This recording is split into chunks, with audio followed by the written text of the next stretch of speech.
Nandito po tayo ngayon sa Mandili High School kung saan isinasagawa ang CSSPC 2026.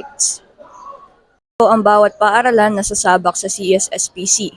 Ipinapakita na ipinaghandaan talaga ang kompetisyon. Good morning. Ang CSSPC natin ay magaganap on Monday, October 26, dito sa school natin, sa Valpare National High School.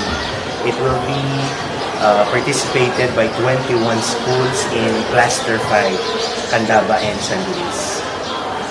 Ano po yung mga ginawa niyong preparasyon? Siyempre, kailangan meron silang mga rooms for billeting. Dapat meron ding mga ushers and usherettes. At the same time, yung physical facilities natin dapat handa para sa mga bisitang darating.